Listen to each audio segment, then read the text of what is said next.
प्रश्न आहे तो म्हणजे महाराष्ट्र राज्याचं गृहनिर्माण धोरण 2025 हे कधी जाहीर करण्यात आलं। गृहनिर्माण धोरण 2025 तर हे तुम्हाला लक्षात ठेवण्यासाठी याचे थोडे मुद्दे लक्षात घ्या, कारण प्रादेशिक घडामोडी जरा महत्त्वाच्या ठरतात। याचं करेक्ट आन्सर जर तुम्ही बघायला गेला तर याचं करेक्ट आन्सर येतं पर्याय क्रमांक बी।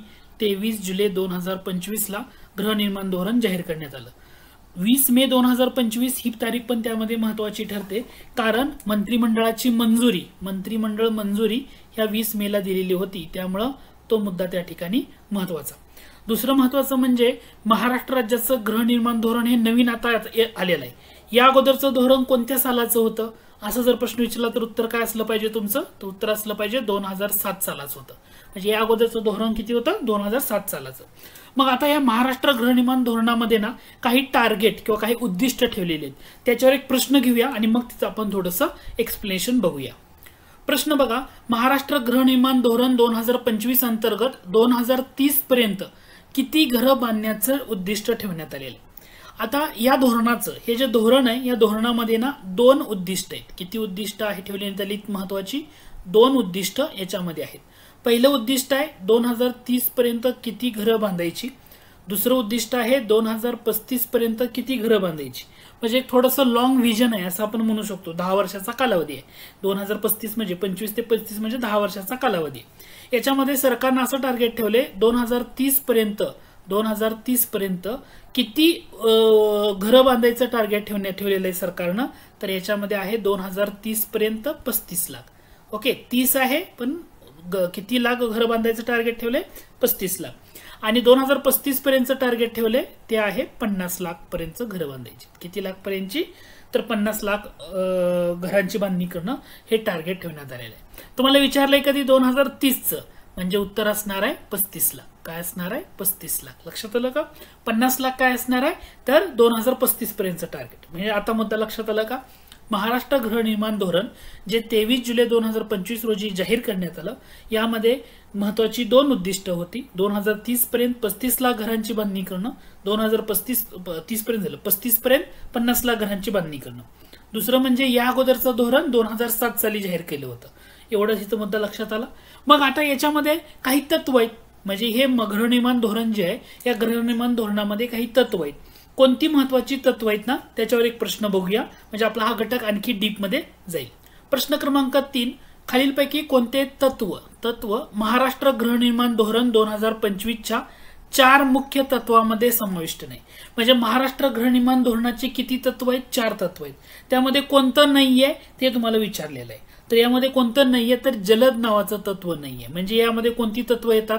एक आहे परवडणारे म्हणजे अफोर्डेबल, समावेशक म्हणजे इन्क्लुझिव्ह, शाश्वत म्हणजे सस्टेनेबल, आणि रेझिलियंट म्हणजे त्याला संवेदनक्षम असं म्हणतो। ही महत्त्वाची 4 तत्व हे या गृहनिर्माण धोरणामध्ये तुम्हाला पाहायला मिळतात। तर ही जी तत्व आहेत ना या तत्वाला तुम्ही थोडंसं फोकस करा। परवडणारं म्हणजे त्याला आपण अफोर्डेबल म्हणतो, समावेशक म्हणजे इन्क्लुझिव्ह, शाश्वत म्हणजे सस्टेनेबल, आणि संवेदनक्षम म्हणजे रेझिलियंट। तर ही 4 महत्त्वाची तत्व आहेत। मग आता या गृहनिर्माण धोरणामध्ये ना एक पोर्टल स्थापन करण्याचं टार्गेट ठेवले। मग त्या पोर्टलचं नाव काय? पहिला मुद्दा। आणि त्या पोर्टलचा उद्देश काय आहे हे पण तुम्हाला बघावं लागेल। लक्षात येतंय का? म्हणजे आपण एक एक स्टेप आता पुढे चाललेलो आहे या राष्ट्रीय गृहनिर्माण धोरणामध्ये, महाराष्ट्राचं गृहनिर्माण धोरणामध्ये। ओके, महाराष्ट्र राज्याचं आहे ते। ठीक आहे, आपण प्रादेशिक घडामोडी पाहतो। प्रश्न बघा, राज्य गृहनिर्माण माहिती पोर्टल स्थापन करण्याचा मुख्य उद्देश काय? म्हणजे आता लक्षात येते का मुद्दा बघा, राज्य गृहनिर्माण माहिती पोर्टल हे कोणत्या धोरणामध्ये स्थापन केलं जाणार आहे सध्या? तर आताचे जे महाराष्ट्र राज्याचं जे धोरण आहे गृहनिर्माण धोरण त्याच्यामध्ये हे स्थापन केलं जाणार आहे। त्याचं नाव काय आहे? राज्य गृहनिर्माण माहिती पोर्टल। कधी कधी कसं होतं, आता हे महत्त्वाचं काय, SHIP SHIP असं म्हटलं जातं। बऱ्याच वेळा कसं होतं ना, कन्फ्यूज केलं जातं शब्दामध्ये, आणि असे एकसारखे शब्द दिले जातात आणि कन्फ्यूज करून तुम्हाला विचारलं जातं। म्हणून सांगतो की राज्य गृहनिर्माण माहिती पोर्टल हे गृहनिर्माण धोरणामध्ये जाहीर करण्यात आलेलं पोर्टल महत्त्वाचं सांगितले। आणि याचा उद्देश काय आहे? मग आता हे गृहनिर्माण पोर्टल गृहनिर्माणाच्या बाबतीमध्ये आहे। याचा अर्थ ते जमिनीचा जिल्हेवार डेटा संकलित करणं, महाराष्ट्राला झोपडपट्टीमुक्त करणं, किंवा राज्यभरातील एकात्मिक गृहनिर्माण संबंधित डेटाचं एक व्यापक भंडार म्हणून काम बनणं। आता ऑब्विसली तुम्ही जर बघितलं तर तुम्हाला पर्याय क्रमांक 3 हे तुमचं करेक्ट आन्सर असणार आहे. यामध्ये महाराष्ट्राला झोपडमुक्त करणं वगैरे असे काहीच मुद्दे तुम्हाला इथं येणार नाहीत किंवा पुनर्विकास प्रकल्पाला मदत करणं हा मुद्दा येणार नाही. म्हणजे मुद्दा लक्षात आला का? राज्य गृहनिर्माण माहिती पोर्टलचा उद्देश एकच आहे, राज्याभरातलं जे एकात्मिक गृहनिर्माण संबंधित जे डेटा असेल तर त्याचं एक कॉम्प्रिहेन्सिव्ह रिपॉझिटरी म्हणजे आपण त्याला भांडार म्हणतो ते बघून काम करणं याच्यासाठी हा महत्वाचा आहे. मग आता या गृहनिर्माण माहिती पोर्टलमध्ये ना त्या जमिनीचा डेटा संकलित करावा लागेल. त्याच्यासाठी लँड बँक डेटाबेस तयार केला जाणार आहे. काय तयार केला जाणार आहे? लँड बँक डेटाबेस हा तयार केला जाणार आहे. तर हे तुम्हाला इथे लक्षात येणं गरजेचं आहे. म्हणजे लँड बँक डेटाबेस हा तयार केला जाणार आहे. ओके. मग याचं आता लँड बँक डेटाबेस म्हणजे याचा एक सर्वे केला जाणार आहे की प्रत्येक जिल्ह्यामध्ये म्हणजे बांधकाम योग्य ज्या ठिकाणी बांधकाम करणं गरजेचं आहे असं बांधकाम योग्य जमिनीचा जिल्ह्यावार डेटा गोळा करण्यासाठी आणि जमीन बँक तयार करण्यासाठी याचं एक सर्वेक्षण केलं जाणार आहे. मग तुम्हाला असा प्रश्न विचारला, महाराष्ट्र गृहनिर्माण 2025 नुसार लँड बँक डेटाबेस तयार करण्यासाठी जे सर्वेक्षण केलं जाणार आहे तर हे सर्वेक्षण कधीपर्यंत पूर्ण होईल असा प्रश्न विचारला तर उत्तर काय असेल? प्रश्न बघा, महाराष्ट्र गृहनिर्माण धोरण 2025 नुसार लँड बँक डेटाबेस तयार करण्यासाठी जे राज्यव्यापी सर्वेक्षण केलं जाणार आहे ते कधीपर्यंत पूर्ण होईल?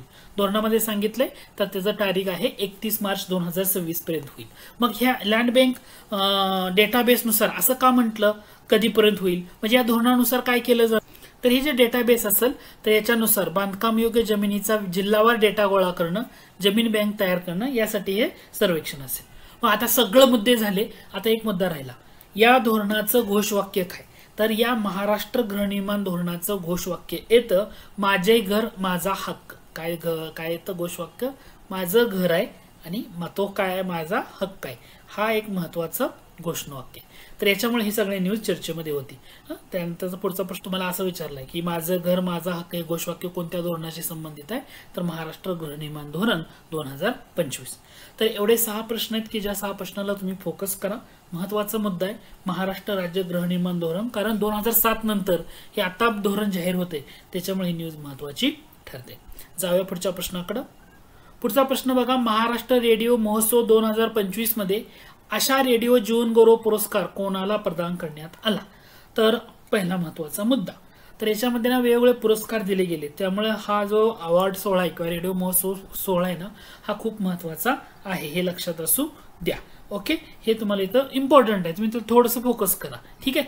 तर महाराष्ट्र रेडिओ महोत्सव याच्यामध्ये जो आशा रेडिओ जीवनगौरव पुरस्कार विश्वनाथ ओक यांना देण्यात आलाय. कुणाला देण्यात आला? विश्वनाथ ओक. पण हे पुरस्कार कधी प्रदान करण्यात आले किंवा कधी देण्यात आले तर त्याची तारीख येते 21 जून 2025. मग 21 जून 2025 हीच तारीख का घेतलेली आहे? का महत्वाची आहे? कारण या तारखेला जागतिक संगीत दिन साजरा केला जातो. काय साजरा केला जातो? जागतिक संगीत दिन हा साजरा केला जातो 21 जून 2025 ला. लक्षात असू द्या 21. म्हणून ह्या तारखेला महाराष्ट्र रेडिओ महोत्सव 2025 मध्ये जो आशा रेडिओ जीवनगौरव पुरस्कार आहे तर तो देण्यात आला विश्वनाथ ओक यांना. याच्यामध्ये जॉकी जितेंद्रच असं नाव आहे बघा. आशा सर्वोत्कृष्ट नाव काय आहे? आशा सर्वोत्कृष्ट पुरुष निवेदक पुरस्कार देण्यात आला त्यांना. सर्वोत्कृष्ट पुरुष निवेदक पुरस्कार हा जॉकी जितेंद्रजला देण्यात आला. ते पण महत्वाचं आहे. किंवा रेडिओ जॉको मल्लिष्का तर महिला निवेदक म्हणून त्यांना पुरस्कार देण्यात आले. पुरुष कोणता आणि महिला कोणता हे तुम्हाला इथं लक्षात ठेवणं गरजेचं आहे. आणि रेडिओ सिटी आहे ना सर्वोत्कृष्ट रेडिओ केंद्र, रेडिओ सिटी जे रेडिओ ऐकत असतील त्यांना माहित असेल रेडिओ सिटी काय आहे ते. तर सर्वोत्कृष्ट रेडिओ केंद्र कोणतं आहे तर रेडिओ सिटीला देण्यात आलं. तर हे महत्वाचे 4 पुरस्कार होते. हे फक्त एकदा ओव्हरलुक करून घ्या. 21 जून 2025 जागतिक संगीत दिन महाराष्ट्र रेडिओ महोत्सव 2025 आयोजित करण्यात आला. त्याच्यामध्ये आशा रेडिओ जीवनगौरव पुरस्कार येतो कोणाला देण्यात आला? विश्वनाथ ओक यांना देण्यात आला. महत्वाचं नाव. सर्वोत्कृष्ट आशा सर्वोत्कृष्ट पुरुष निवेदक विचारलं जॉकी जितेंद्रच. महिला निवेदक विचारलं मल्लिष्का चर्चेमध्ये होत्या माग. ठीक आहे. आणि रेडिओ केंद्र विचारलं तर रेडिओ सिटी. एवढा घटक लक्षात ठेवा. मोर दॅन इनफ आहे.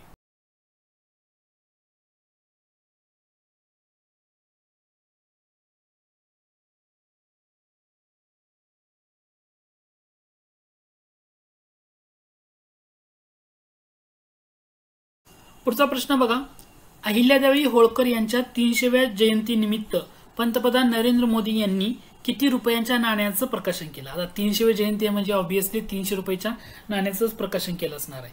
बरं कधी केलं असं विचारलं तर काय उत्तर असेल?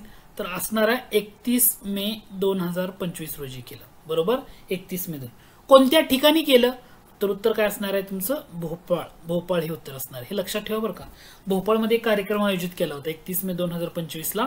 त्या कार्यक्रमाचं नाव होतं महिला सशक्तीकरण महासंमेलन. काय नाव होतं? महिला सशक्तीकरण महासंमेलन या नावानं एक कार्यक्रम आयोजित केला होता आणि या कार्यक्रमामध्ये नरेंद्र मोदी यांनी 300 रुपयाच्या नाण्याचं प्रकाशन केलं. म्हणजे त्यांच्या स्मरणात एक टपाल तिकीट आणि 300 रुपयाच्या नाण्याचं प्रकाशन केलं होतं, कारण अहिल्यादेवी होळकर यांची 300वी जयंती होती. मग अहिल्यादेवी होळकर यांच्याबद्दल तुम्हाला विचारलं तर त्यांचा जन्म कधी झाला, त्या माळव्याच्या शासक म्हणजे बनल्या कधी, तर हे थोडंसं गोष्टी तुम्हाला माहीत असू द्या. त्याच्यावर एक बेसिक प्रश्न कव्हर करतोय, ते तुमची जिम्मेदारी तुम्ही थोडंसं डिटेलमध्ये वाचणं गरजेचं आहे. तरी बेसिक सांगितलं, काय न्यूज होती करंट मधली ती. आता आपण थोडंसं अहिल्यादेवी होळकर यांच्याबद्दलचा एक प्रश्न बघूया आणि मग पुढे जाऊया. पुढचा प्रश्न आहे, अहिल्यादेवी होळकर यांच्याबद्दल कोणतं विधान बरोबर आहे ते ओळखा म्हटले. त्यांचा जन्म 1725 मध्ये चौंडी जिल्हा अहिल्यानगर येथे झाला. म्हणजे अहमदनगर होतं ते आता अहिल्यानगर झाले. पहिलं विधान बरोबर आहे का? तर डेफिनेटली पहिलं विधान ही काय आहे? बरोबर आहे.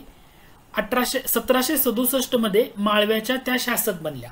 माळवाचे शासक बनल्या, तर तेही विधान इथं बरोबर आहे. म्हणजे इथं दिलेल्या विधानापैकी दोन्ही विधानं काय आहेत? बरोबर आहेत, हे लक्षात असू द्या. ठीक आहे. तर त्यांचा जन्म आहे 1725 मध्ये.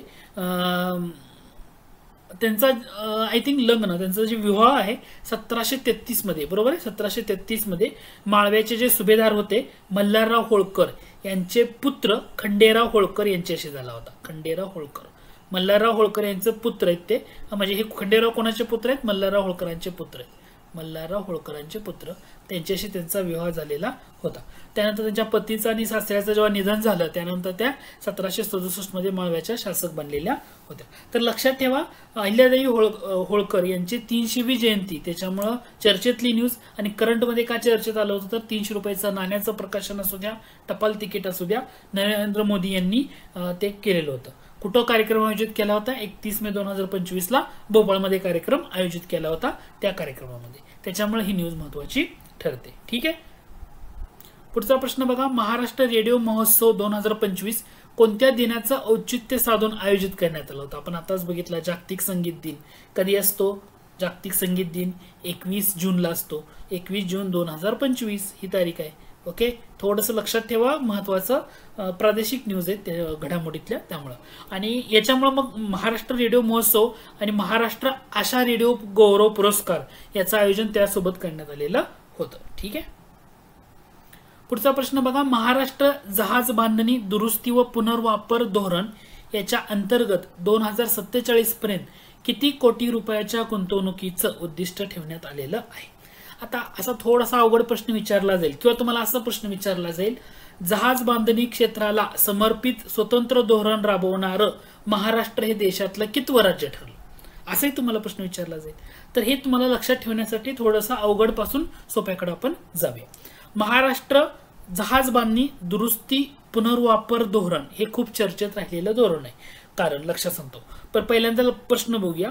2047 पर्यंत या धोरणांतर्गत गुंतवणुकीचं टार्गेट जे सरकारने ठेवले तर ते आहे 18,000 कोटी रुपयांचं गुंतवणूक.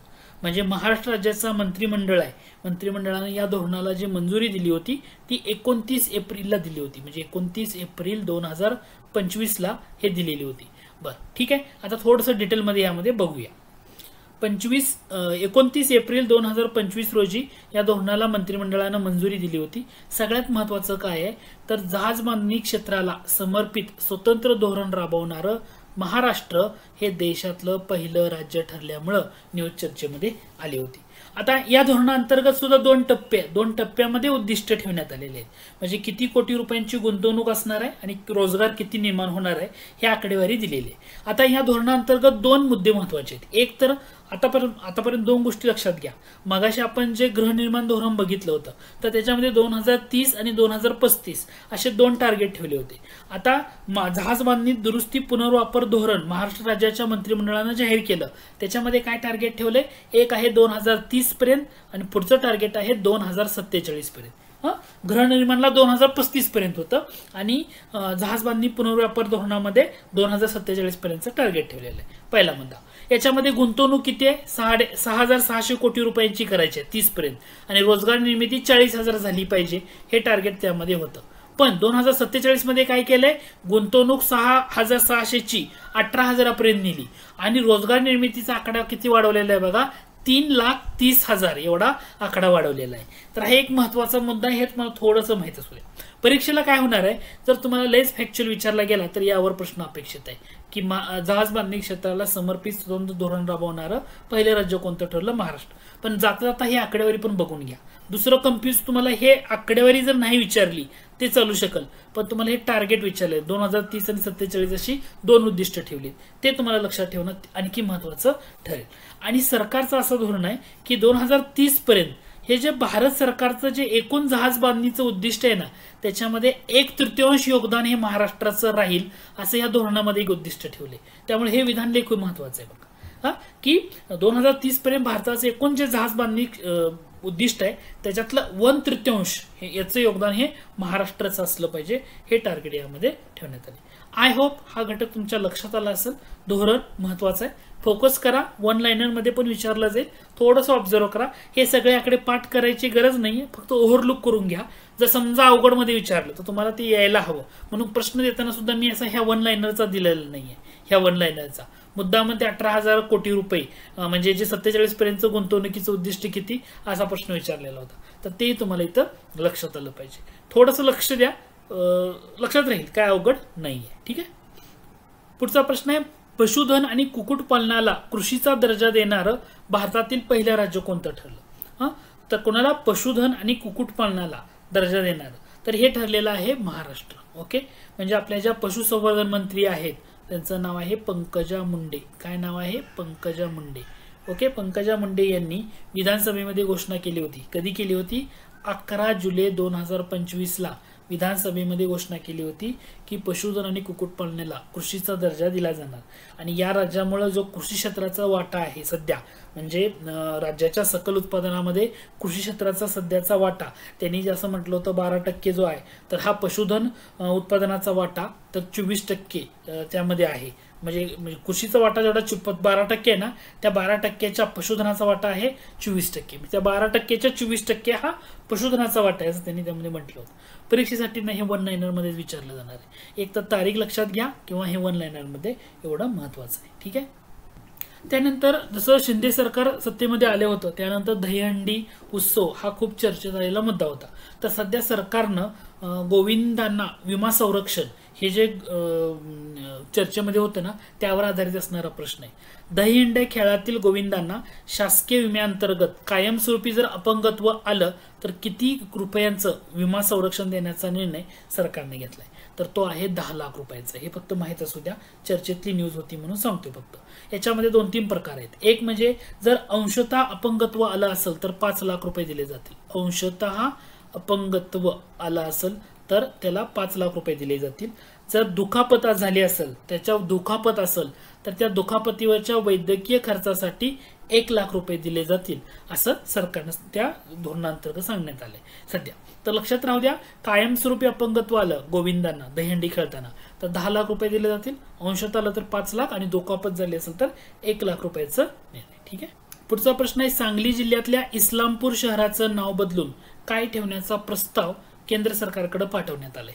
तर छगन भुजबळ यांनी ती माहिती दिली होती त्याच्यानुसार. तर सांगली इस्लामपूरचं नाव काय होणार आहे आता, ईश्वरपूर. इथं तुम्हाला ईश्वर नगर पण दिले बरं का कन्फ्यूज करायला, तर त्याच्यामध्ये कन्फ्युजन होऊ देऊ नका. तर ईश्वरपूर असं नाव करण्याचा प्रस्ताव दिलेला आहे. म्हणजे आपले जे अन्न नागरी पुरवठा मंत्री ज्यांचं नाव आहे छगन भुजबळ, त्यांनी याची माहिती दिली होती. कोणी माहिती दिली होती, छगन भुजबळ. ही कधी दिली होती माहिती, 18 जुलै 2025 ची न्यूज आहे. कधीची न्यूज आहे, 18 जुलै 2025 ची न्यूज आहे. विधानसभेमध्ये त्यांनी अशी माहिती दिली होती की हे इस्लामपूर शहराचं नाव आता ईश्वरपूर होणार आहे म्हणून. ओके, त्याच्यामुळे ही न्यूज चर्चेमध्ये आलेली. हा घटक थोडासा लक्षात घ्या, परीक्षेच्या दृष्टीने इम्पॉर्टंट राहील.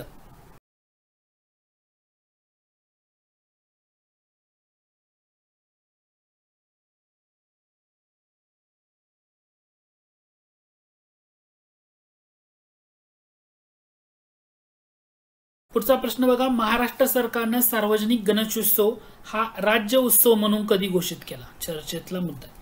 सार्वजनिक गणेशोत्सव हा राज्योत्सव म्हणून कधी घोषित केला?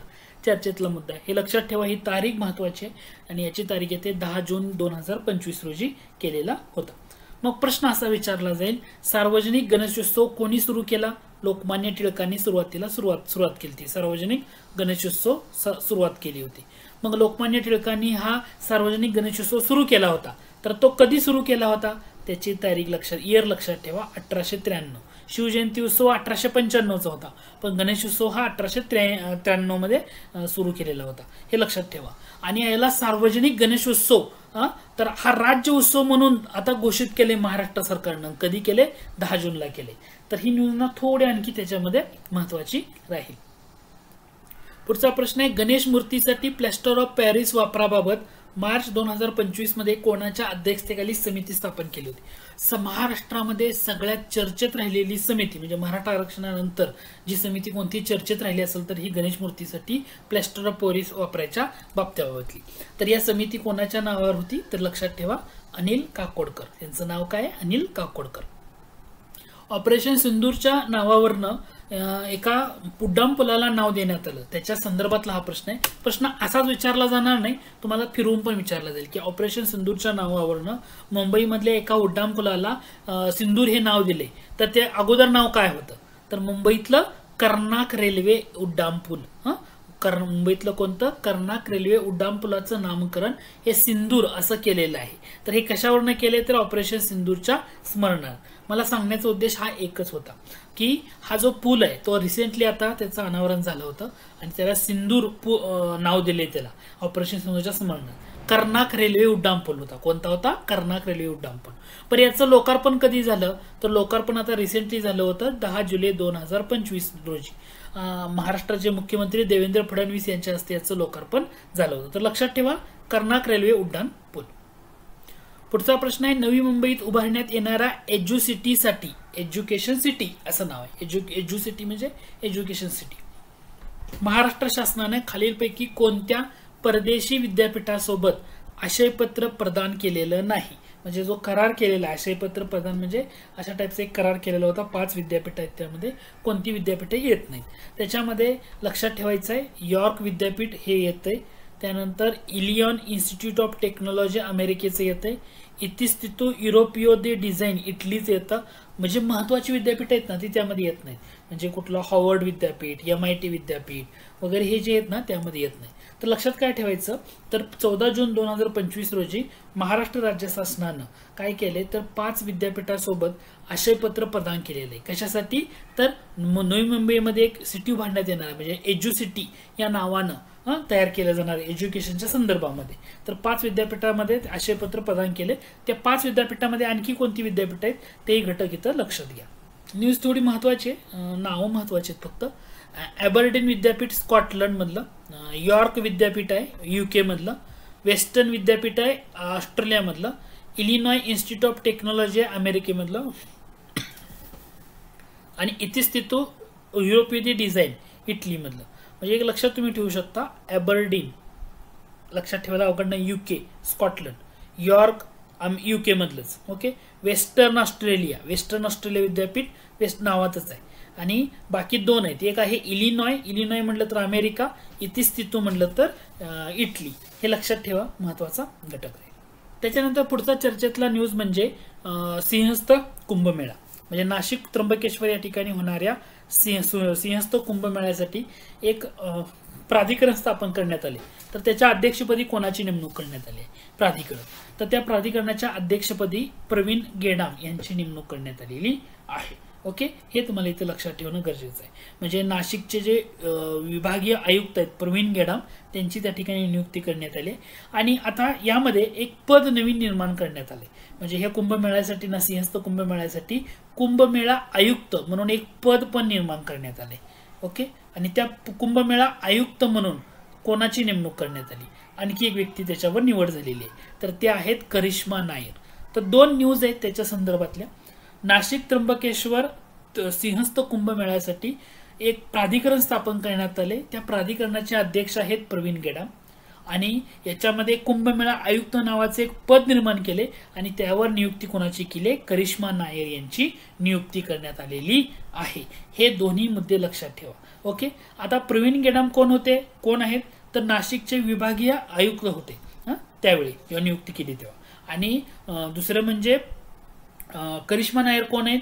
तर नाशिक महापालिकेमधल्या अतिरिक्त सचिव, अतिरिक्त आयुक्त आहेत. अतिरिक्त आयुक्त म्हणून त्या काम पाहत आहेत. तर दोन्ही मुद्दे लक्षात ठेवा, चर्चेतला न्यूज होती. पुढचा प्रश्न त्याच्यावरच होता, कुंभमेळा आयुक्त या पदावर कोणाची नियुक्ती झाली? तर करिश्मा नायर. करिश्मा नायर हे नाव महत्वाचं. त्यानंतर पुढचा घटक येतो पायाभूत सुविधा. सिलेबसमध्ये ज्या ठिकाणी पायाभूत सुविधा हा पॉइंट येतो ना, त्यावर हा एक मुद्दा महत्वाचा आहे, कारण सध्या महाराष्ट्र शासनाचा एक नवीन प्रोजेक्ट आहे. त्यामध्ये महाराष्ट्र शासनानं पायाभूत सुविधा विकास प्रकल्पासाठी एक युनिक असा प्रकारचा आयडी देण्याचा योजना आहे. त्याचा पहिला टप्पा आहे. तर या पहिल्या टप्प्यामध्ये कोणत्या जिल्ह्यातील प्रकल्पांचा समावेश केला? म्हणजे ज्या पायाभूत सुविधा विकसित केल्या जाणार आहेत त्याच्यासाठी विकास प्रकल्प जो आहे याच्यासाठी युनिक आयडी द्यायचा आहे असं महाराष्ट्र शासनानं डिक्लेअर केलेलं आहे आणि याची अंमलबजावणी होणार आहे. ओके, तर याच्यामध्ये पहिल्या टप्प्यामध्ये कोणत्या जिल्ह्याला फोकस केले? तर पहिल्या टप्प्यामध्ये वर्धा जिल्ह्याला फोकस केले. आता ही जी योजना आहे म्हणजे महाराष्ट्र शासनाची पायाभूत सुविधा विकास प्रकल्पासाठी युनिक आयडी देण्याची योजना ही कधीपासून सुरू होणार आहे? तर ही होणार आहे आता 1 ऑक्टोबर 2025 पासून सुरू होणार आहे. याच्यामध्ये हा जो युनिक आयडी दिला जाणार आहे म्हणजे पायाभूत सुविधांच्या विकास प्रकल्पासाठी, तर तो हा 13 अंकी असणार आहे. किती अंकी असणार आहे? 13 अंकी. ओके, हे लक्षात असू द्या. अल्फान्यूमेरिक असेल, अल्फान्यूमेरिक आकडे त्यामध्ये सगळे त्यामध्ये असतील, असा 13 अंकी दिला जाणार आहे. आणि सध्या फोकस पहिला टप्पा कुठून सुरुवात केले? वर्धा जिल्ह्यापासून. त्याच्यामुळे ही न्यूज चर्चेमध्ये होती. पुढचा प्रश्न आहे 5 जून 2025 रोजी इगतपुरी येथे लोकार्पण झालेल्या समृद्धी महामार्गाच्या अंतिम टप्प्याचं मुख्य उद्दिष्ट काय? म्हणजे समृद्धी महामार्गाचा जो अंतिम टप्पा आहे त्याचं लोकार्पण इगतपुरी येथे झालं 5 जून 2025 ला. तर वैशिष्ट्य काय आहे? तर यामध्ये राज्यातील सर्वाधिक लांबीचा आणि देशातील सर्वाधिक रुंदीचा बोगदा आहे. तर ते त्याचं वैशिष्ट्य आहे. याचं लोकार्पण मुख्यमंत्री देवेंद्र फडणवीस यांच्या हस्ते झालेलं होतं. ठीक आहे. एक अंडररेटेड न्यूज आहे, फक्त लक्षात ठेवा. रायगड किल्ल्यावर उत्खननादरम्यान सापडलेलं यंत्रराज सौभाग्य हे प्राचीन उपकरण खालीलपैकी काय आहे? ओके, रायगड किल्ल्यावर जेव्हा उत्खनन झालं सध्या, तर त्या उत्खननामध्ये एक प्राचीन उपकरण सापडले, त्याचं नाव आहे यंत्रराज सौभाग्य. हे काय आहे? एक गुप्त संदेश वाहनाचं यंत्र आहे, किंवा एक राजशाही शिक्का राजमुद्रा आहे, किंवा एक ॲस्ट्रोलॅब आहे, का एक प्राचीन शस्त्र आहे असं म्हटलंय.